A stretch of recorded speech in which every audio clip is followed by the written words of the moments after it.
Hello friends, good morning. এসে গেছি একটা ছোট্ট মিনি ব্লগ নিয়ে। তো সকাল সকাল উঠে পড়েছি, নিচের কাজ কমপ্লিটও হয়ে গেছে। বরবাবু বেরিয়ে গেছে আজ সকাল সকাল, তাড়াতাড়ি চলে আসবে, কি কাজ আছে জানি না। তো তারপরে আমি ওপরে চলে এসেছি, ওপরে কাজটা মেটাই।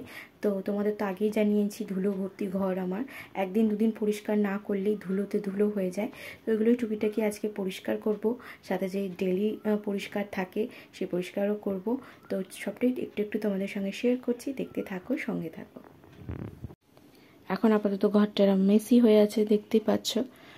বরবাবু উঠে এরকম চলে গেছে, আর এগুলোতে একটু আধটু এই ছবি টবিগুলোতে একটু ধুলো পড়েছে, এগুলো একটু ধুলো পড়েছে, পরিষ্কার করব।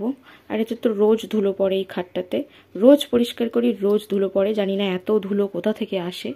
এগুলো তো তাই, আমার ড্রেসিং টেবিলটারও এরকমই অবস্থা হয় সব সময়, রোজ পরিষ্কার করি, রোজ ধুলো আসে। এত ধুলো কোথা থেকে আসে আমি বুঝি না, তাও থাকি ঘরের মধ্যে আছি, তাও ধুলো এত।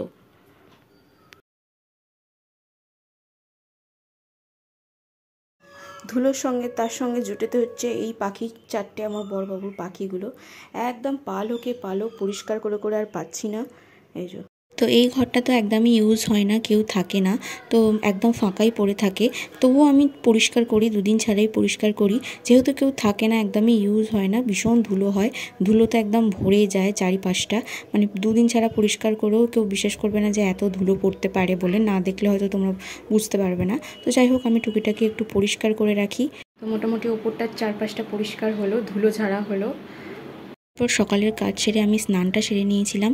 তো স্নান সেরে এবার পুজোটা করা বাকি আছে, তো পুজোটাও করে নিয়েছিলাম, করে তারপর ব্রেকফাস্ট করে নিয়েছিলাম। এই ছিল আজকের ভিডিওটা ভালো লাগলে লাইক, শেয়ার, সাবস্ক্রাইব।